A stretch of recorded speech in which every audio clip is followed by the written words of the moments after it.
네, 반갑습니다. 제가 어, 중간고사, 기말고사 같은 시험 공부하는 법을 과거에는 이제 지도 학생들, 면담 지도 학생들한테만 이렇게 말씀을 드렸는데, 여러분들한테도 이번 시간 끝나고 나서 좀 시간이 남으면 시험 공부하는 요령에 대해서 잠시 말씀드리도록 하겠습니다.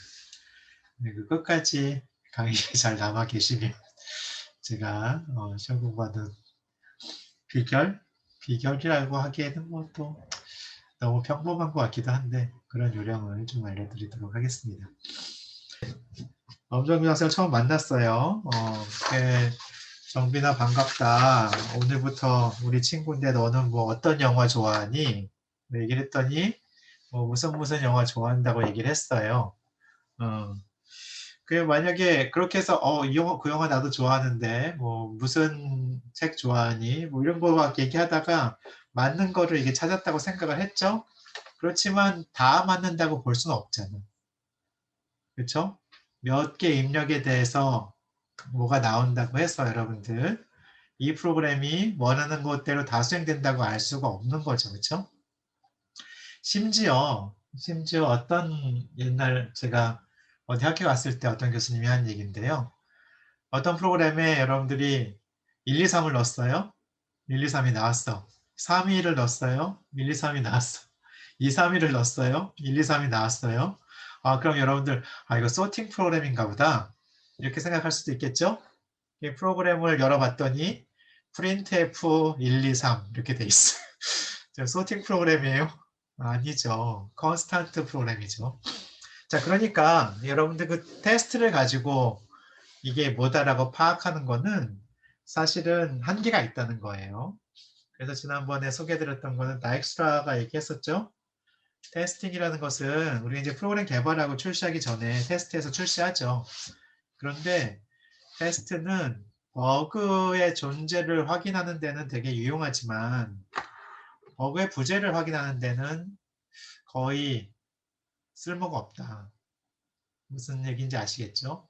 여러분들이 테스트에서 내가 원하는 그런 기능들에 대해서 버그가 없구나 이렇게 확인할 수 있는 게 아니라 해봤더니 버그가 생겼어. 그러면 테스팅에서 버그를 잡아내죠. 그렇죠? 근데 버그의 부재를 파악하기에는 아주 무용한 거라는 거죠. 그러니까 우리가 원하는 그 어퍼 바운드가 아니고 로어 바운드예요. 최소한 이거는 버그가 없어야 되겠다라는 걸 확인하는 거죠. 테스팅은.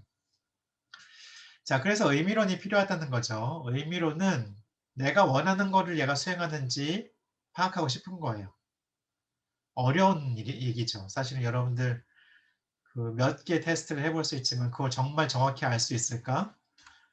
정말 된다고? 이런 생각이 들잖아요. 근데 그게 된다는 걸 오늘 가능성을 오늘 보여드릴 거고요. 그 다음에 지난 시간에 근데 수행하지 않고도 알 수 있는 의미론도 있었죠. 어떤 의미론이었지?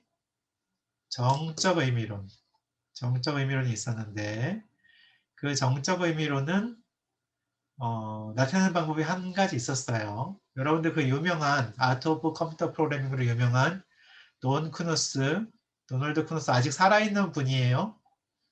스탠포드 교수였다가 저처럼 교수였는데 책 쓰는 거를 코딩하고 책 쓰는 걸 좋아했어요. 책 쓰는 걸 하다가 아트 오브 컴퓨터 프로그램을 내가 도저히 죽을 때까지 못 쓰겠다 싶어서 교수직을 사임했어. 교수직을 사임하고 책 쓰는데 몰두를 했어요. 그래서 지금 그게 볼륨 4까지 나왔나? 그랬거든요.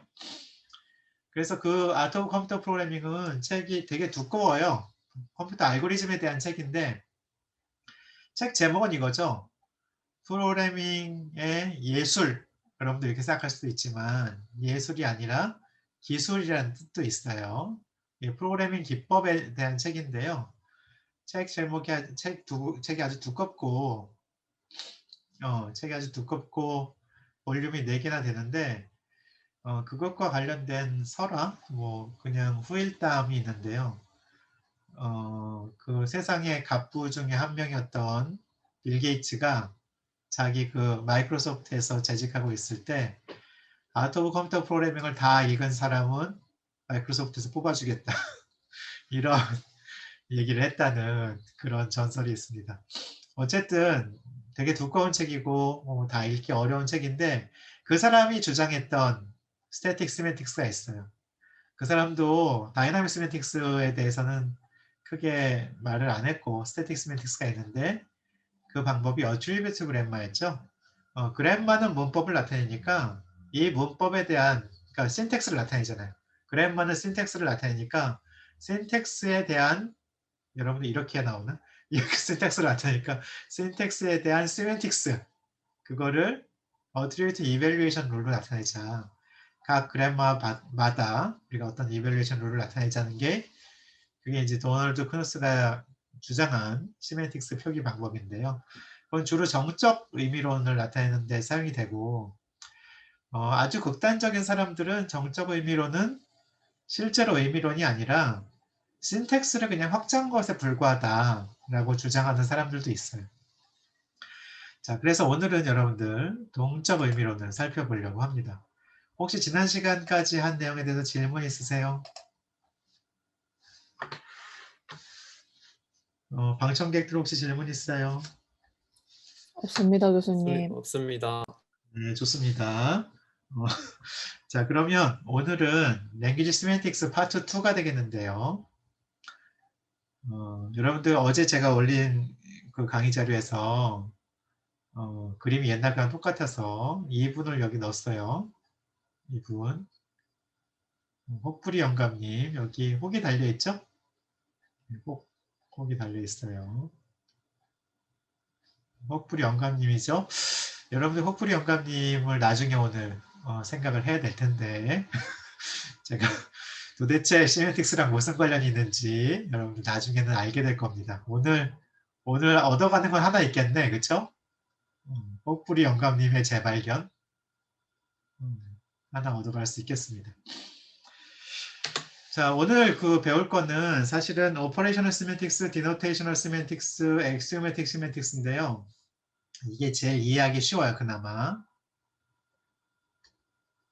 쉬운데 근데 복잡해요.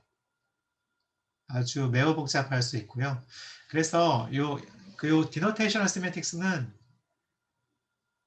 조금 이해하기 어려워요. 조금 약간 이해하기 어려운데 그래도 이해하기 쉬운 축에 속해요. 근데 여러분들 지난 시간까지 스킴 배웠죠? 스킴에 있는 람다로 이것도 여러분들 한 번 더 해보면 재밌는데 스킴에 있는 람다로 디노테이션 시멘틱스 나타낼 수 있어요. 그러니까 스킴이라고 하지 말고 람다 칼큘러스로 나타낼 수 있는데 이게 이제 디노테이셔널 시멘틱스가 되겠고요. 엑시오메틱 시멘틱스는 얘는 이해하기는 어려운데 일부분은 이해하기 쉬워. 일부는 쉽다. 그러니까 여러분들 그 쉬운 일부만 이해하는 것을 오늘 목표로 하면 될 것 같아요. 그래서 이 세 가지를 간단하게 먼저 정말 슬라이드 한 장씩으로 여러분들한테 설명을 드리고요. 그 다음에 엑시오메틱 시멘틱스는 사실은 조금 여러분들 이산수학 배웠잖아요. 이산수학에서 어떤 것들 배워요, 여러분들? 카운팅에 대해서 배우고요. 로직 배우죠. 나중에 또 뭐 배우더라? 레티스 이런 것도 배웠던가? 레티스 배우고 엘지브라 배우죠. 여기는 기억나도 여기 잘 기억 안 나지? 여러분들 처음에는 원래 학기 초에 열심히 하잖아. 카운팅 할 때 이때는 컴비네토릭스라는 이런 그 수학 분야가 있어요. 로직은 여러분들 잘 알고 있고 레티스는 도메인 시어리라는 게 있어요. 거기서 나오고 엘지브라는 그거에 대한 오퍼레이션이죠. 그래서 이렇게 쭉 배웠는데 그래서 여러분들 그 레티스 중에 불리언 엘지브라 배우죠. 여기까지가 아마 매스매틱스 1 정도고요. 디스크릿 매스매틱스 2에 가면 이제 그 제 전공인 오토마타. 제 전문 분야 오토마타하고 맨 끝에는 이제 컴퓨터빌리티 이런 것들 배우죠. 여러분들 컴퓨터빌리티를 이제 오토마타 과목이 없어졌기 때문에 학부 때 컴퓨터빌리티를 배울 과목이 없어요.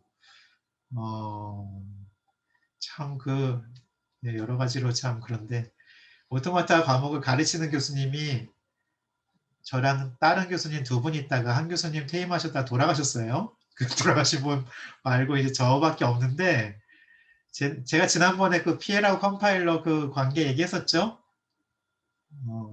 얘기했었잖아요, 그때. PL 컴파일러는 여러분들 저걸로 얘기하자면 데이터 스트럭처, 알고리즘 과목 같은 건데요. 이걸 뒤바꿔놔가지고 지금 좀 이상한 상황이다 얘기했었죠? 제가 2016년도 연구년을 갔을 때 여러분들 잘 모르는 분들이 그걸 뒤바꿔놨어요. 근데 그때 하신 분, 그때 교과과정을 정비하실 때 또 얘도 빼버렸어. 그래서 여러분들 컴퓨터빌리티를 다룰 만한 데가 거의 없어요. 여기 오토마타 아마 이산수학 2를 하시는 교수님들이 거기에 동의를 하지 않았을까 싶은데요. 이 컴퓨터빌리티 이건 정말 중요한데 제가 나중에 기회가 되면 이번 학기 끝까지 기회가 되는지 모르겠지만 잠시 소개하겠습니다. 잠시. 자, 어쨌든 여기에 액시오매틱 시멘틱스는 여기 로직 있잖아요. 여기서 나온 거예요. 이 도메인 시어리 레티스는 여기 아까 디노테이션 시멘틱스하고 관련이 있습니다. 자, 그래서 이산수학에서 배운 것 중에 비교적 초반에 나온 거잖아요. 여러분들이 좀 알고 있는 거기 때문에 그거를 말씀드릴 수 있을 것 같아요. 자, 그래서 three approaches for semantics, operational model, imperative model. 이게 재밌게도 여러분들 프로그램 패러다임 있잖아요. 패러다임하고도 좀 관련이 있어요. 명령형 패러다임, 그 다음에 순차형, 절차형 패러다임, 이거하고 좀 관련이 있는데요. 기능적 의미로는 이 명령형하고 관련이 있습니다. 그래서 어떤 가상기계를 생각해요. 실제 기계는 복잡하잖아요. 실제 기계는 복잡한데 예를 들면 머신 1, 얘는 레지스터 하나밖에 없어요. 머신 2, 얘는 레지스터가 한 16개 있어요. 머신 3, 얘는 뭐 캐시도 있고 코프로세서가 있어요. 그럼 이 공통되는 부분이 있을 거잖아요. 이거를 추상화 시켰어요. 앱스트랙트 머신으로 해요. 여러분들 앱스트랙트 머신하고 버추얼 머신하고 좀 유사하죠? VM, 버추얼 머신과 앱스트랙트 머신의 차이는 뭘까요?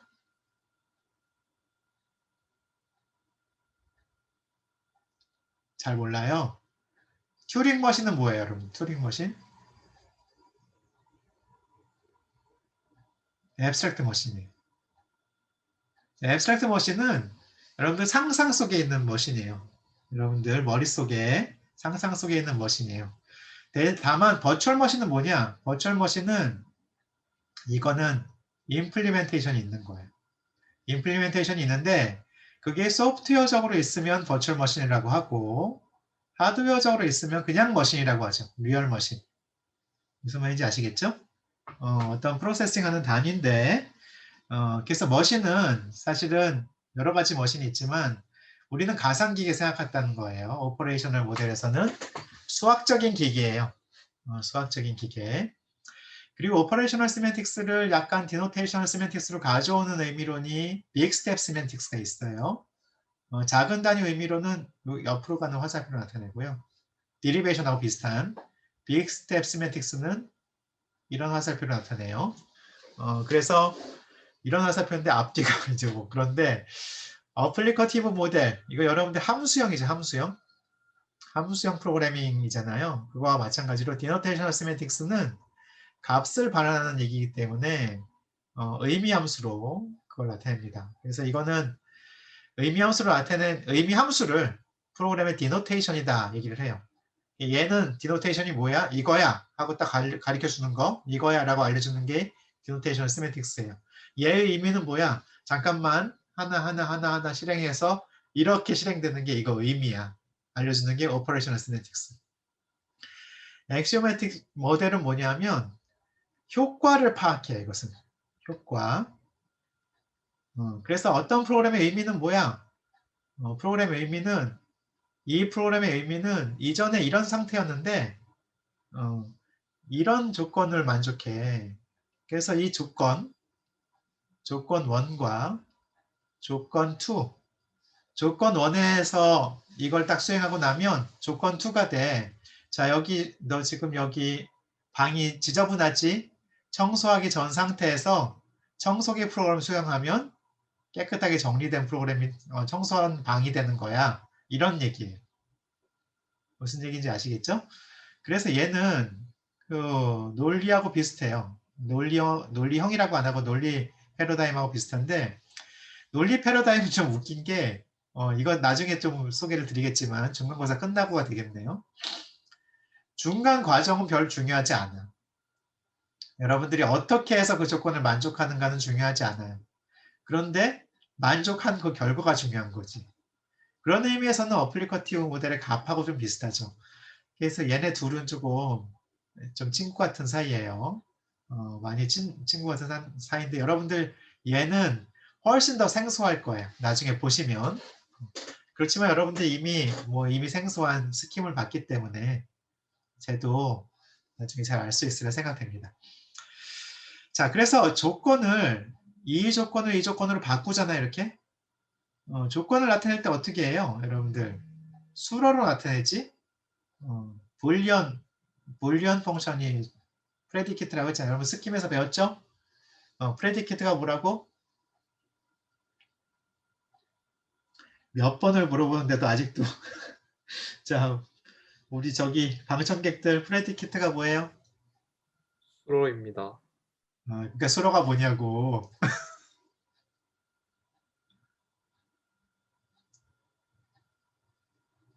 어? 자, 그러면 객관식으로 물어볼게요. 자, 상수, 변수, 함수, 루트. 자, 1, 2, 3, 4 중에 어떤 거예요, 프레디케이트는? 함수입니다. 어? 뭐야? 함수. 네, 엄정민 학생 고맙습니다. 1, 2, 3, 4 중에 여러분들 함수예요. 이게 프레디키트예요. 논리학에서 얘기하는 프로포지션은 이 중에서 고른다면 뭐가 될까요?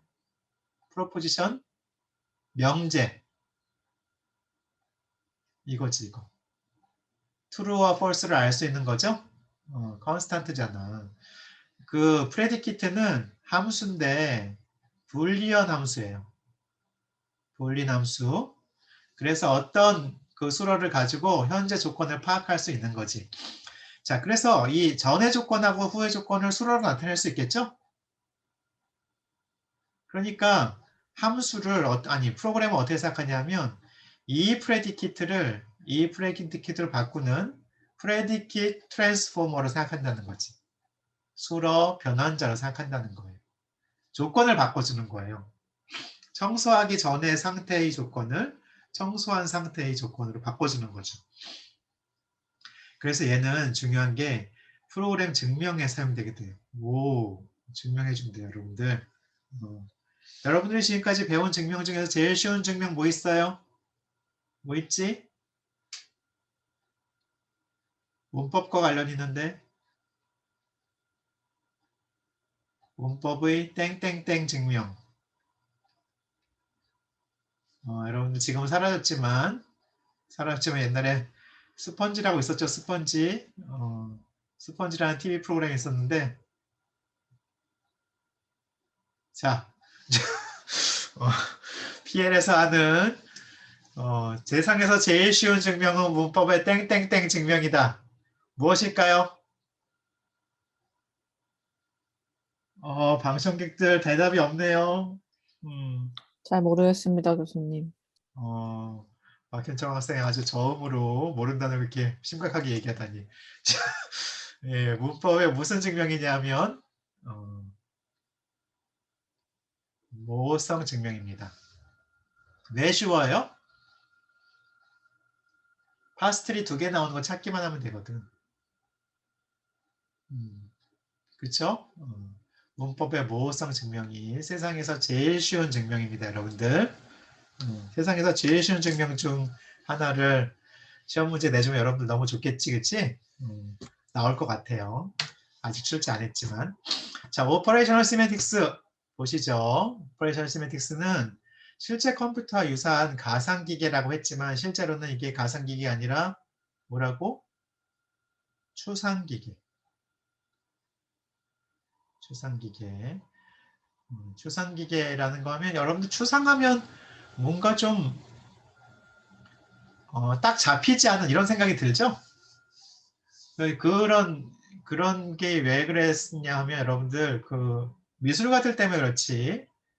미술가들 때문에 추상하면 왜 이런 거 생각나잖아요, 여러분들.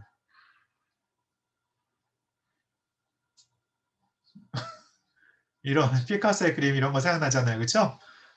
이게 추상화물을 생각하잖아. 그런데 추상은 되게 구체적인 거예요. 의외로 구체적인 거예요. 왜 그러냐면 이 추상이라는 말이 무슨 뜻이냐면 아이디어 있잖아요, 여기. 여러분들 상상 속에 있는 아이디어 있죠? 아이디어를 어떤 형태로 나타낸 거예요. 어떤 형상을 그래서 이 추상이라는 게 뭐냐면 형상을 나타낸 거예요. 아이디어를 그나마 지금 어떤 구체적인 사물은 아니지만 형상으로 나타낸 게 추상화예요.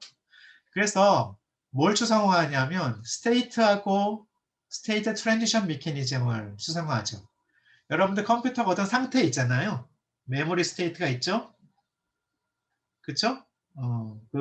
네. 제가 저한테 그 컴퓨터 프로그래밍 입문을 배운 사람은 아마 기억이 나실 텐데 컴퓨터 프로그래밍 입문을 배울 때 프로그램 수행이라고 하는데 수행이라는 건 도대체 무슨 의미냐? 라고 물어본 적이 있어요, 여러분들. 프로그램 수행이 무슨 의미지? 여러분들 공부한다는 것도 뭔가 오퍼레이션 하는 거잖아. 공부한다는 건 무슨 의미예요?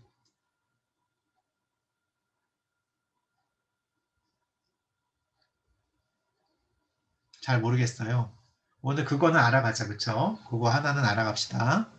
수행이라는 건 뭐냐면요. 프로그램 수행. 공부하는 거랑 비슷해요. 수행이라는 건 뭐냐면 상태를 바꾸는 거예요. 변화시키는 겁니다.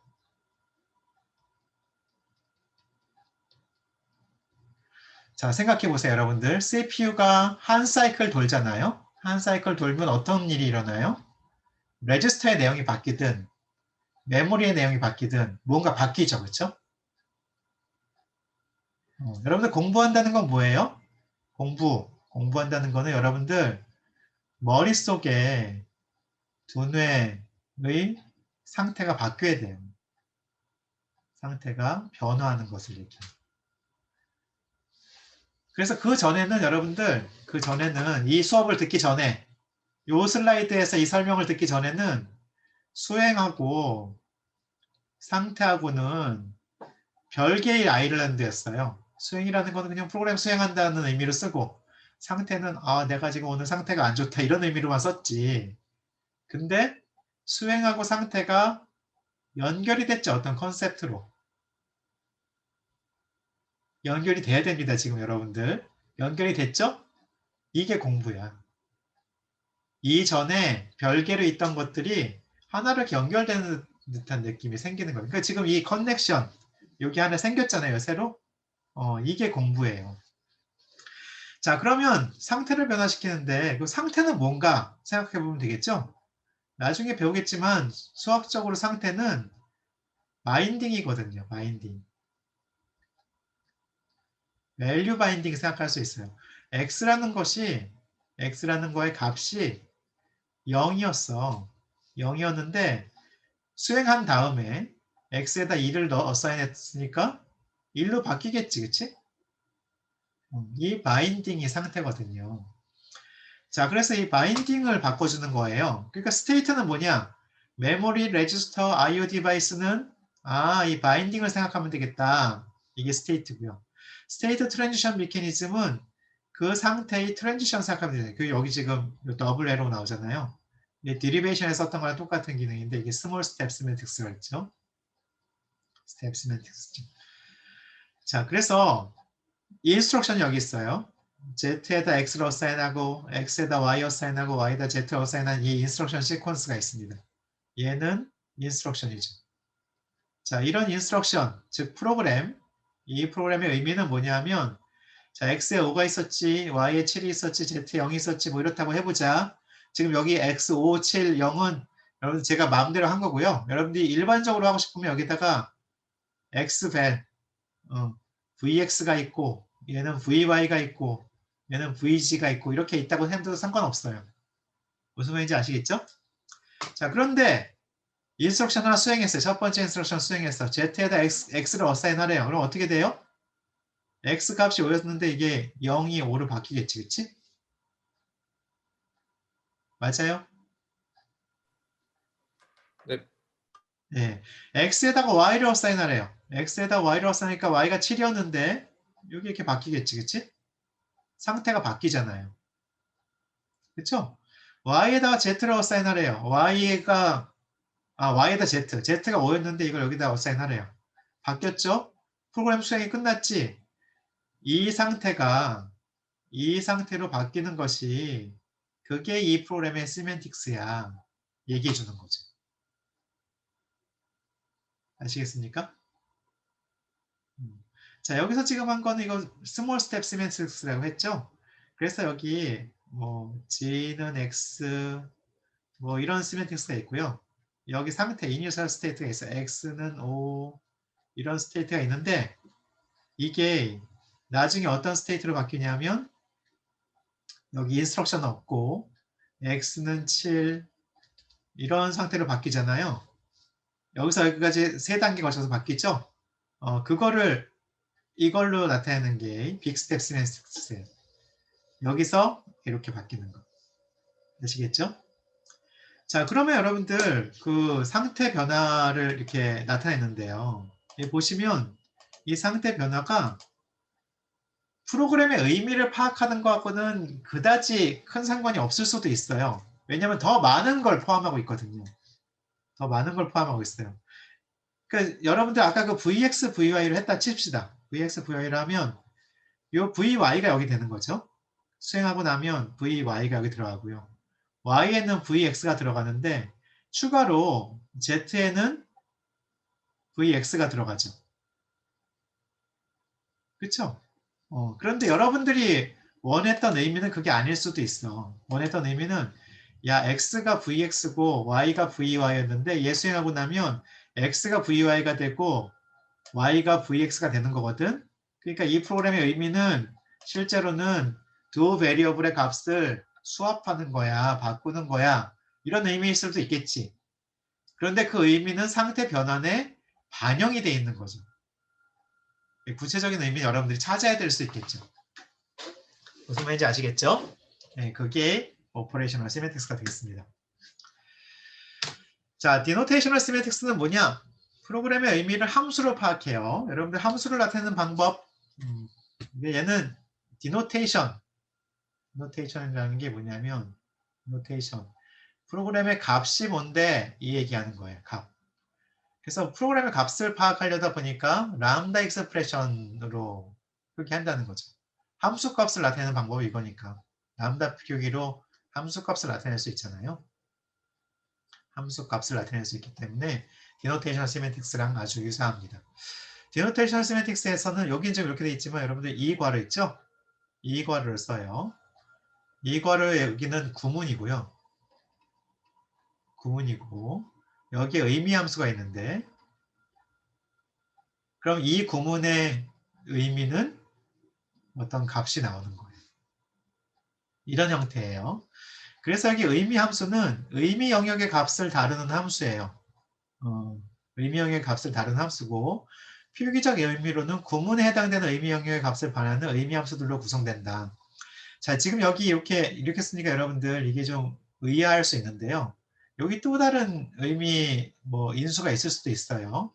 자, 이건 어떻게 생각하시면 되냐면 의미 함수가 여러분들 코딩을 한다고 생각하면 의미 함수가 구문을 아규먼트로 받고요. 또 다른 인수를 아규먼트로 받아요. 이렇게 생각할 수 있어요. 이렇게 해서 어떤 값을 내는 이런 걸 생각할 수 있어요. 자, 그런데 얘는 의미 함수 도메인에 있는 거예요. 얘는 시멘틱 도메인이에요. 도메인을 나타내고 싶은 거예요. 도메인을 나타내는데 얘는 시멘틱 도메인이 아니죠? 구문은 어디 있는 거야? 신택틱 도메인이지. 여러분들 그 어트리뷰트 그램마에서는 걔를 신텍스 도메인을 이쪽에 그램마 룰로 나타냈잖아요. 그리고 시멘틱 그거는 여기서 어트리뷰트 이밸루에이션으로 나타냈잖아. 그것처럼 여기서도 여기는 의미가 더 중요한데 이쪽 구문은 신택틱 도메인이라는 걸 표시를 하고 싶거든. 그래서 여기 두꺼운 괄호를 쓰는 거예요. 무슨 말인지 아시겠죠? 자, 그러면 이제 의미 함수 bin이라는 걸 생각해 봅시다. bin 바이너리 넘버에 신텍스가 들어오면 내추럴 넘버 내는 함수예요. 근데 걔는 그러면 여기 신텍스는 어떻게 하느냐? 여기 신텍스 어떻게 나타냈어요, 여러분들? b는 0이거나 b는 1이거나 b는 b0거나 b1이거나 이런 그램마를 나타냈죠? 그쵸? 그램마의 우변이 여기 들어가는 거예요. 우변. 각 케이스. 그램마의 우변 케이스가 실제로 구문이니까 그램마의 그 케이스가 들어가고요. 얘는 그럼 뭐냐면 여기 있는 거니까 여기 코드 글꼴이야. 코드 글꼴로 들어간 게 있으면 걔의 내추럴 넘버는 0이야. 이런 얘기지. 1이 들어오면 1의 내추럴 넘버는 1이지. 당연하잖아요. 그쵸? 응? 자, 그런데 이건 복잡하지. 얘의 내추럴 넘버는 얘를 아직 모르잖아. b를. 그쵸? 근데 그거에 대한 내추럴 넘버가 있다고 하면 곱하기 2야. 이렇게 되는 거지. 얘는 걔에 대한 내추럴 넘버가 있다고 하면 곱하기 2 플러스 1이야. 자, 그래서 여러분들 이 시멘틱 펑션에 010 이런 바이너리 넘버가 들어갔다고 하면 010 이런 바이너리 넘버가 들어갔다고 해봐요. 그러면 어떻게 돼요? 요 규칙을 적용하겠죠. 여기 네 번째 규칙에 따라서 이건 이제 더 이상 데리베이션이 아니고 이퀄리티예요. 01에 대한 거 바이너리 넘버에 곱하기 2가 되겠죠. 그렇죠? 이렇게 되겠죠. 그리고 여기 0은 사라지지. 그치? 자, 그러면 얘는 요거의 정의는 2 곱하기 바이너리 넘버 0 플러스 1이 되겠지. 그치? 자, 바이너리 넘버 0는 어떻게 돼? 0이잖아. 그러니까 2 곱하기 0 더하기 1이니까 얘는 밸류가 2가 되는 거지. 이렇게 해서 디노테이션을 찾는 거예요. 지금은 얘가 지금 마이너리 뉴머럴이라는 컨스턴트이기 때문에 디노테이션 찾기가 쉽죠. 쉬운데 펑션인 경우에는 어려워요. 어려워요. 자, 근데 그러면 이제 여러분들 그 지금 딱 생각을 하면 아니 교수님 여기 지금 0하고 1하고 플러스하고 이런 거 썼잖아요. 곱하기 이런 걸 썼는데 이런 것들이 정말 람다 칼큘러스에서 가능합니까? 가능합니까? 하고 여러분들이 물어본다면 가능하다고 저는 대답을 하겠어요. 왜냐하면 실제로 가능하고요. 재밌게도 람다로 다 나타낼 수가 있어. 심지어 이거 람다 디파이너빌리티라고 해요. 람다로 다른 걸 디파인 할 수 있는 그런 특성 람다 디파이너빌리티라고 합니다. 자, 시메틱스 다 못할 수도 있겠네. 엑시오매틱 시메틱스는 여러분들 아까 프레디킷 트랜스포머 얘기했었죠? 프리컨디션 P가 있어요. 프리컨디션 P가 있으면 포스트 컨디션 Q로 이렇게 바꾸는 거예요. 자, 여기 여러분들 엑시오매틱 시메틱스 할 때 보통 요런 괄호를 써요. 이 괄호의 유래를 보면 이 괄호는 파스칼 시대에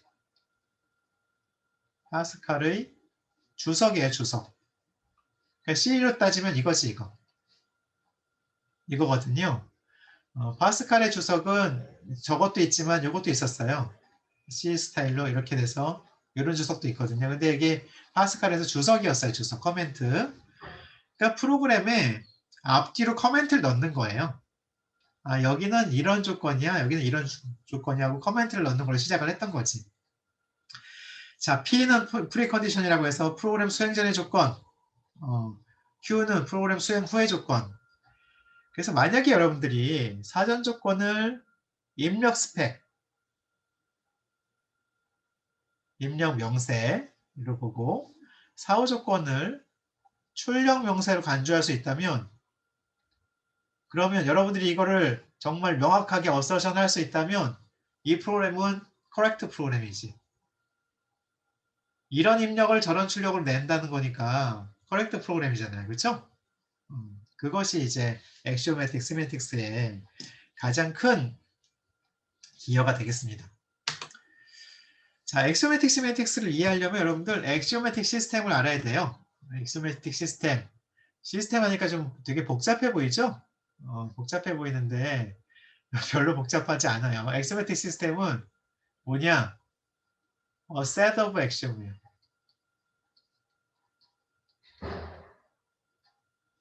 공리. 공리는 증명할 수는 없어요. 증명할 수는 없는데 맞다고 생각되는 거예요. 이거 정말 맞지 않을까? 맞는 것으로 강하게 추정되는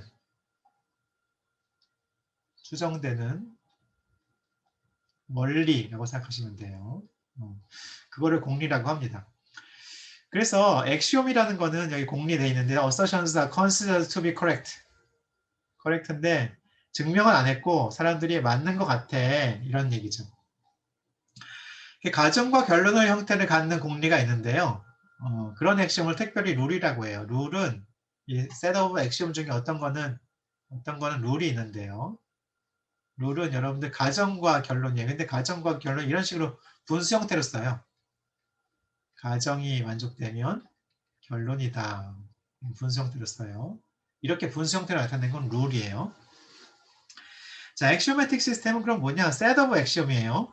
set of 액시옴인데 이 액시옴을 가지고 액시옴 1, 액시옴 2, 액시옴 1에 따르면 어떤 렘마 1이 만들어지고 렘마 2가 증명이 돼요. 액시옴 3가 또 있었어요. 렘마 2하고 액시옴 3 하면 렘마 3가 돼요. 렘마 2 가지고 렘마 4 증명할 수 있어요. 렘마 4하고 렘마 3를 하면 어떤 세오렘 증명할 수 있어요. 그래서 이렇게 여러분들 이 세오렘이 마치 이렇게 가지를 친 것 같은 느낌이 들잖아요. 이쪽까지 치고 이쪽까지 치고 이쪽까지 이렇게 가지 친 느낌이 들잖아요. 그래서 이거를 뭐라고 하냐면 증명나무, 증명틀이라고 합니다. 아시겠죠? 자, 그래서 여기 맨 끝에 있는 증명틀의 루트를 뭐라고 하냐면 걔를 정리라고 하고요. 정리. 여기에 리프에 해당되는 거, 이것들을 공리라고 하는 거죠. 그 수학에서 보면 여러분들 중간에 렘마라고 있잖아요. 렘마라고 얘기하는 경우 있죠. 렘마는 여기 인터널 노드인데 실제로는 세오렘이 아닌 거. 그걸 이제 렘마라고 하고 여러분들 보조 정리라고 부르죠. 수학에서 보면 보조 정리라고 불러요. 자, 그 다음에 코롤러리라는 거 있잖아요. 코롤러리는 세오렘에서 바로 나오는 거예요. 그러니까 세오렘의 다른 말이라고 거의 비슷한데 그래서 세오렘에서 바로 유도되는 거 이거는 코롤러리라고 해서 따름 정리라고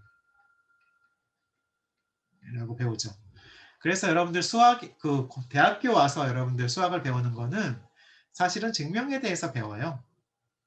증명에 대해서 배우고 그게 옛날에 아주 고대 유클리드가 쓴 유클리드의 원론이라는 거 있잖아요. 엘리먼스 거기에 이 시스템이 나옵니다. 이 시스템을 기하학 관점에서 해줘요. 기하학 관점에서 보면 유클리드 기하학은 그래서 점이란 부피가 없고 위치만 나타내는 어떤 대상, 그건 이제 포인트라고 해요. 이런 식으로 해서 쭉 몇 개의 기하학적인 오브젝트에 대한 그 공리를 세웁니다. 6개인가 7개인가의 공리를 세워요. 7개인가의 공리를 세우고 그걸 가지고 여러분들 알고 있는 유클리드 기하학이 나오는 거죠. 그래서 거기서는 그 공리를 공준이라고도 해요. 공준이라고도 하는데 그 중에서 제 5공준인가 7공준인가 하여튼 걔가 좀 이상하다는 거예요. 그게 이제 평행선의 공리거든요. 평행선의 공리에 대해서 의심을 품었던 사람들이 있어요. 그래서 그거를 평행선의 공리만 바꾼 거예요. 그냥 없다고 치는 거죠. 그리고서 기하학을 만들었더니 좀 더 애브스트랙트한 기하학이 나왔는데 그게 타원 기하학, 쌍곡 기하학이 됩니다.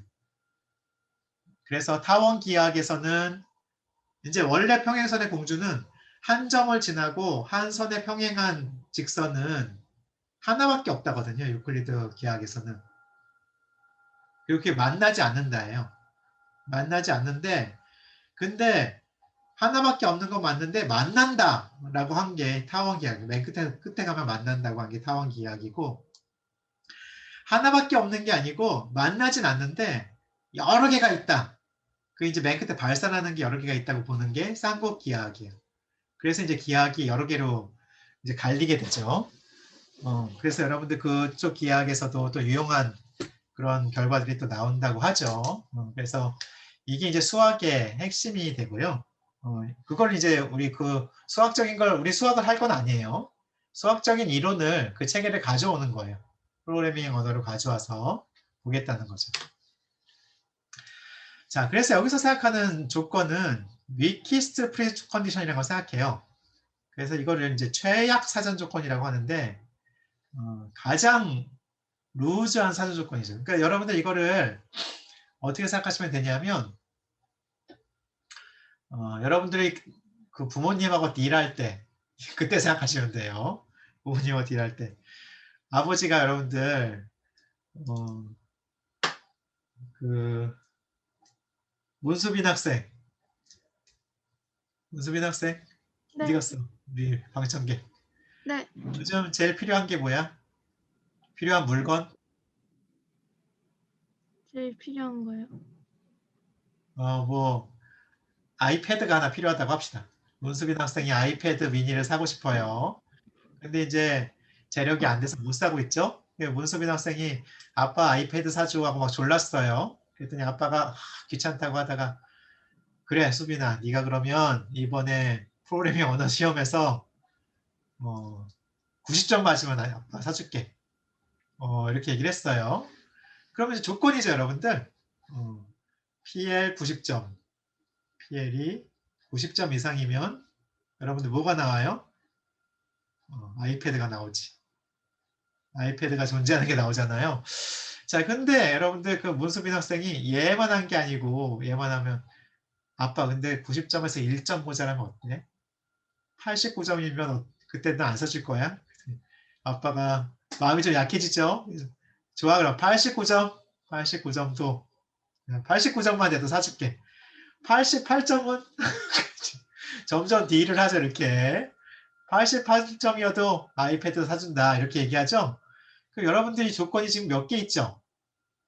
PL이 이게 잠깐만 이쪽에 쓸까요? PL이 88 이상, PL이 89 이상, PL이 90 이상 이 조건들이 있잖아요. 그 87점은 안 된다고 했어요. 아빠가. 이 중에서 어떤 게 제일 루즈한 조건이에요?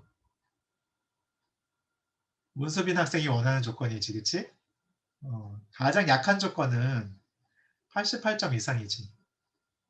89점 이상이면 당연히 88점 이상이 되잖아요.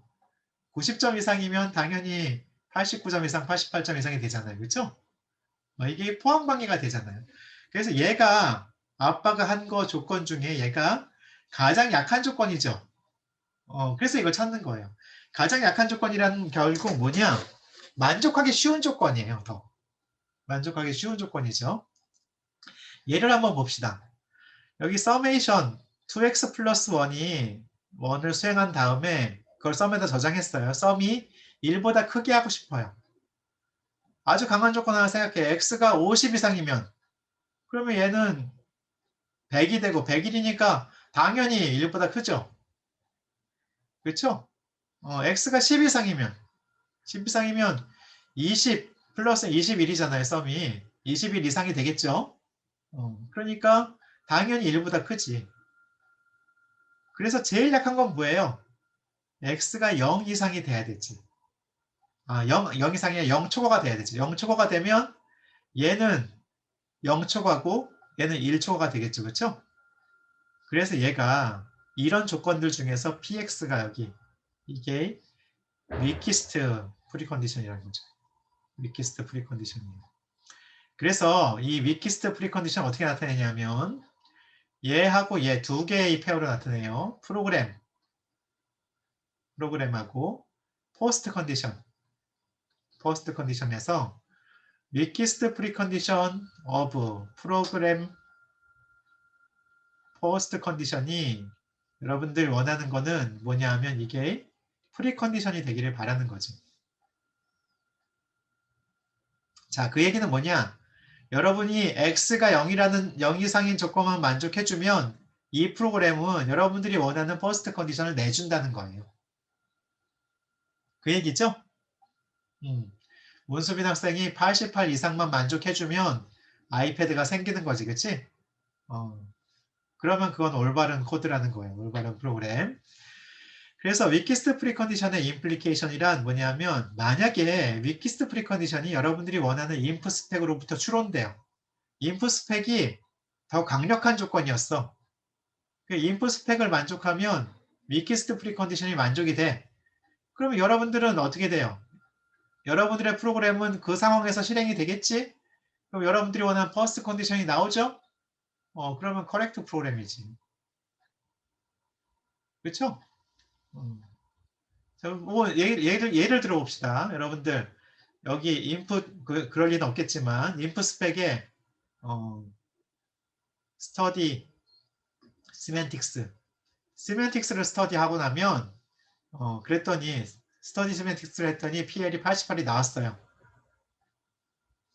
더 강력한 조건이죠. 더 강한 조건이에요. 왜냐하면 PL 88이 나오기 위한 조건은 여러 가지가 있거든요. 그 중에서 강한 거지. 더 강력한 조건 했더니 이게 나왔어요. 그리고 문수민 학생이 시멘틱스를 공부했어. 그러면 어떻게 돼요? 아이패드가 나오지. 프루프가 된 거지. 그래서 증명에 사용할 수 있다는 거예요. 자, 그럼 이제 여기에 엑시옴이 몇 개 있는데 이것만 말만 했으면 여러분들 엑시오메트릭 시멘틱스라고 안 했겠지. 어떤 엑시옴들이 있냐면 몇 가지 사람들이 이제 생각을 했어요. 어떤 생각을 했냐? 여기 포스트 컨디션이 뭐가 주어질지 모르겠는데 이거는 내가 잘 몰라요. 그런데 어사인을 했어요. x에다가 2를 어사인했어요. 그러면 이 퍼스트 컨디션에서 x라는 프리 어커런스가 나오면 자율 변수가 나오면 걔를 2로 바꾼 것이 위키스트 프리컨디션이 된다는 거예요. 아주 재밌는데 한번 그 룰을 한번 볼게요, 여러분들. 저 얘기는 무슨 얘기냐? 얘가 지금 Q죠. Q는 얘죠. 그러면 Q에서 X가 지금 A죠, A. X는 A죠. 2는 얘거든요. B 2로 나눈 마이너스 1이거든요. 이걸 찾는 거거든요. 그래서 여기 Q는 A가 10보다 작다 했죠. A를 B 나누기 2 빼기 1로 바꾸는 거죠. 어렵지 않죠? A를 어떻게 나눈다고? B 나누기 2 빼기 1로 나눈 거고 바꿨고 걔가 10보다 작은 거죠. 맞아요? 자, 그럼 어떻게 돼요? 이거는 물론 지금 조건이 나와 있지만 좀 더 명확하게 하면 B 나누기 2는 11보다 작겠지. 그렇죠? 그러면 프리컨디션은 B는 22보다 작아야 되겠네요. 이게 위키스트 프리컨디션입니다.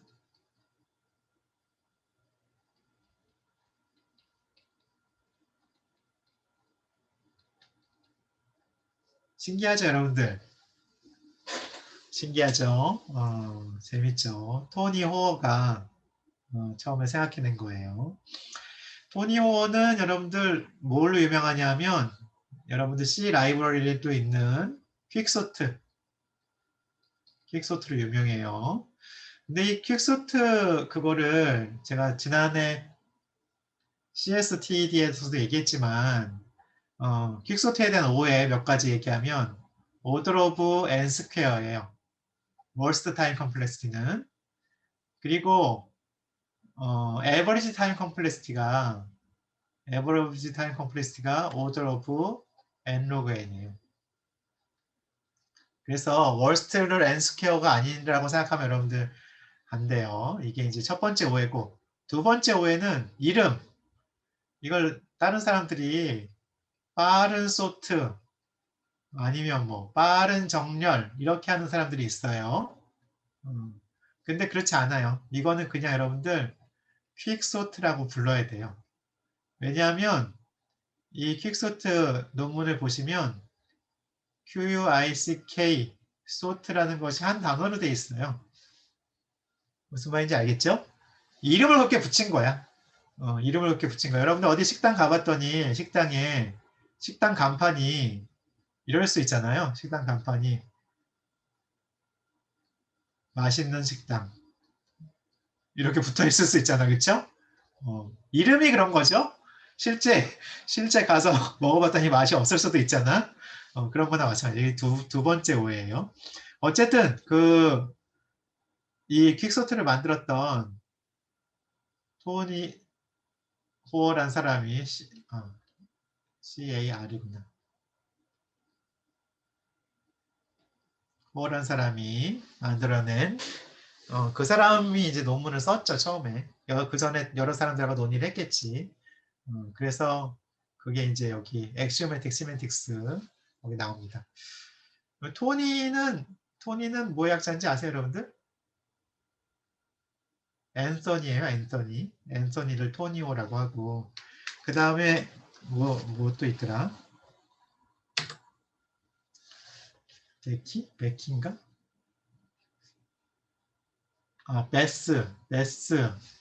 베스는 엘리자베스예요, 엘리자베스. 리즈도 엘리자베스. 뭐 하여튼 토니라고 이제 별칭으로 부르고요. 지금 요거는 여러분들 제가 잠깐만 좀 수정하고 오버라이팅이 좀 제대로 안 돼서 수정하고서 다시 보여드릴게요.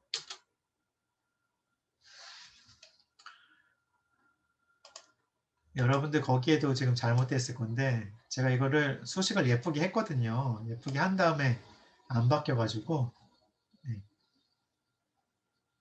이렇게 하고 슬라이드 쇼 하겠습니다. 다시 공유하겠습니다.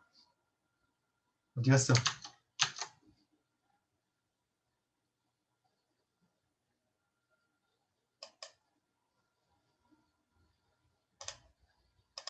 자, 룰 오브 컨시퀀스는 되게 쉬워요. 이거는 뭐냐면 이제 S를 수행한 다음에 Q가 만족이 됐어요. P 조건일 때 S 수행하면 Q가 만족된다는 얘기죠. 문수빈 자니? P 조건일 때 S 수행하면 Q가 만족되잖아요. 그 얘기죠? 네, 맞습니다. 네, 맞습니다, 교수님. 네. 박현정 학생 씩씩하네. Q이면 R이 임플라이 돼요. 이거 논리식에 있죠, 그쵸? 거기서 임플리케이션이잖아. 자, 그러면 이 두 개를 합치면 P일 때 S 수행하면 R이 만족되겠지. 맞죠? 네, 맞습니다, 교수님. 그리고 여기서는 또 뭐냐면 R이면 P가 임플라이 돼요. P일 때 S 수행하면 Q가 임플라이 되고 R일 때 S 수행하면 Q가 임플라이 되겠죠, 그렇죠? 네. 그렇죠? 네. 자, 합치면 P'일 때 P를 임플라이 했어요. P일 때 S 수행하면 Q가 임플라이 되고 Q가 만족되고 Q일 때 Q 프라임이 임플라이드예요. 그럼 P 프라임일 때 S 수행하면 Q 프라임이 만족되겠죠. 그쵸? 자, 이거 아까 위키스트 프리컨디션을 찾아봅시다. X가 0보다 큰 거에서 그리고 X를 X 빼기 3으로 했어요. 자, 그러면 어떤 조건이 돼요? X 빼기 3이 0보다 크니까 X는 3보다 크겠네요. 그쵸? 맞죠? 이건 어사이먼트 액시옴에 의해서 참이죠. 자, 그런데 여러분들 알다시피 X가 5보다 크면 당연히 3보다 크지. 그렇잖아요? 그러니까 X가 5보다 클 때 X에다가 X 빼기 3을 어플라이 하면 X는 0보다 크겠네. 그쵸? 이것도 간단한 프루프 트리예요, 여러분들. 여기에 프루프에 이쪽 브랜치 하나, 이쪽 브랜치 하나, 무슨 어큐뮬레이터 같네. 이런 트리가 만들어졌죠, 그쵸? 이게 룰 오브 컨시퀀스입니다. 퍼스트 컨디션, 프리 컨디션에 대해서 각각 더 강한 조건, 포스트 컨디션에 대해서는 더 약한 조건을 걸어도 만족된다. 룰 오브 컴포지션입니다. 컴포지션은 여러분들 그 프로그램 스테이트먼트를 여러 개 시퀀스 쓰잖아요. 프로그램 스테이트먼트의 시퀀스에 대해서 만족하는 거예요. 이것도 너무 당연해 보이는 룰이에요. P일 때 S1 수행하면 Q가 만족이 됩니다. 그런데 Q인 상태에서 S2를 수행하면 R이 만족돼요. 자, 근데 P인 상태에서 그럼 S1, S2를 차례로 수행하면 R이 만족되겠죠. 그렇죠? 중간 상태인 Q가 사라질 수 있다는 거예요. 그게 똑같으면 사라질 수 있다는 거죠. 예를 한번 보겠습니다, 여러분들. 자, 이걸 보면 여러분들 여기 요 조건 찾고 싶어요. 여기 이 상태에서 Q를 찾고 싶어요. 무슨 Q가 있지? 찾고 싶으면 어떻게 해야 돼요?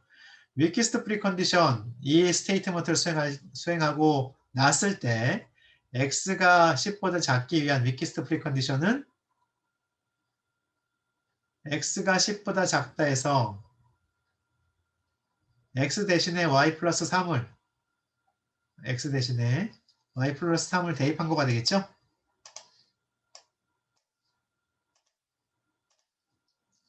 맞죠? X에 어사인을 했으니까. 자, 그러면 Y 플러스 3이 10보다 작겠네요. 그러면 Y는 7보다 작으면 되겠죠? 자, 그러면 얘를 찾았으니까 얘에 대해서 이걸 찾으면 되잖아요. 그래서 Q는 여러분들 알고 있죠, 지금. 근데 위키스트 프리컨디션 Y는 3 곱하기 X 플러스 1을 수행하고 났을 때 Q를 만족하기 위한 조건은 Q가 지금 Y는 7보다 작다잖아요. 그렇죠? 그리고 Y를 3X 플러스 1이잖아요. 이거죠? 그럼 3X 플러스 1이 7보다 작기 위한 조건이고 3X는 6보다 작아야 되고 X는 2보다 작아야 되겠네요. 그쵸? 맞습니까? 네, 맞습니다. 네. 그래서 according to the rule of composition에 따르면 어떻게 되냐면 여러분들 뭘 증명한 거냐면 rule of composition에 따르면 X가 2보다 작고 작을 때 여러분들 Y는 3X 플러스 1 수행하고요. X는 Y 플러스 3을 수행하면 그러면 X는 10보다 작다를 증명한 거예요. 그 프루프 트리는 아까 했던 그거죠. 요게 이제 앞에 있겠죠. X가 2보다 작을 때 Y는 3X 플러스 1을 했더니 어떤 조건이 나왔냐면 Y는 7보다 작다가 나왔어요. 그리고 Y가 7보다 작을 때 X는 Y 플러스 3을 했더니 X는 10이 나왔어요. 자, 여러분들 아까 그 형태대로 하면 힌트대로 하면 이쪽은 뭘로 증명됐어요? 어사이먼트 액시옴. 어사이먼트 액시옴으로 증명됐죠? 이쪽은 뭘로 증명됐어요? 역시 마찬가지로 어사이먼트 액시옴으로 증명됐죠? 요거는 어떻게 증명됐어요? 지금 한 롤 오브 컴포지션. 롤 오브 컴포지션으로 증명됐죠. 그래서 여러분들이 지금 액시오매틱 시스템 배우고 있는데요.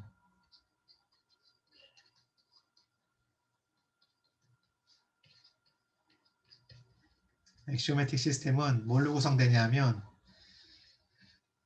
equal 여러 개 배웠죠 지금. assignment axiom,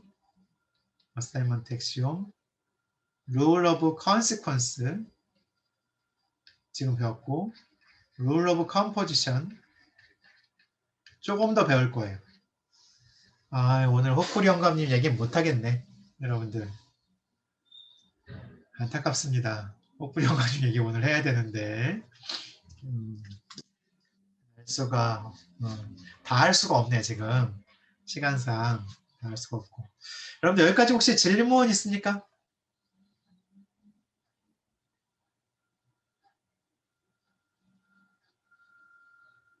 없어요. 자 그러면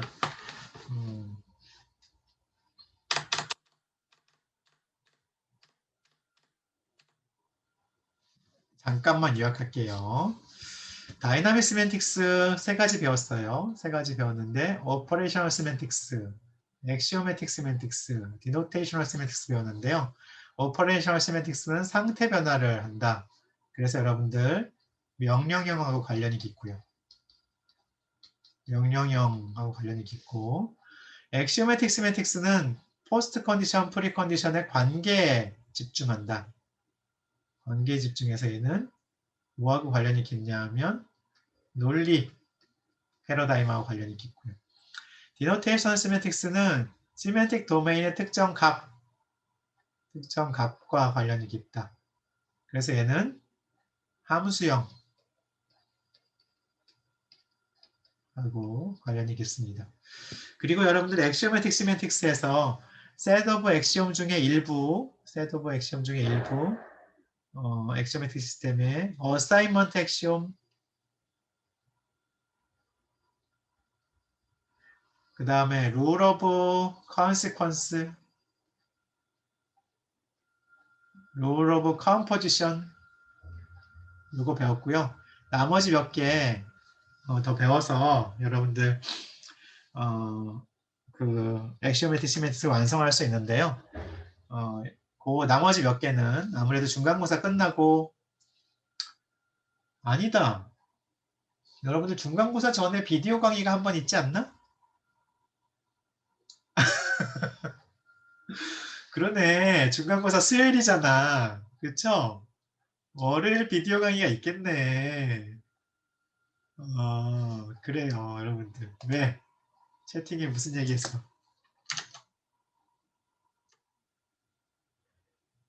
시험 주간이라 없어요? 그럴 리가요. 그럴 리가요도 또 뭐예요? 여러분들이 이렇게 얘기를 하는데 제가 월요일날 비디오 강의 올리고 거기까지 시험범위라고 하면 저를 엄청 욕하겠죠, 그렇죠? 그렇겠죠? 제가 그러면 오래 살고 싶으면 그렇게 해야 되겠네요, 그렇죠? 자, 그렇지만 여러분들 여러분들 코로나라서 또 스트레스도 많을 텐데 특별히 제가 그거는 그러면 오늘 배운 데까지만 시험 범위를 하겠습니다. 아시겠죠? 오늘 배운 데까지 시험 범위를 하고 액시오매틱 시멘틱스는 그러면 그 다음에 그 중간고사 끝나고 완성하는 걸로 하고요. 오늘 배운 액시옴까지는 나와요, 여러분들. 오늘 배운 액시옴까지 나오니까 거기까지는 살펴보시면 될 것 같아요. 자, 질문 혹시 없으면 시간이 거의 다 됐지만 여러분들 저거를 알려드릴게요. 시험 범위가 아니라 시험 공부하는 비결.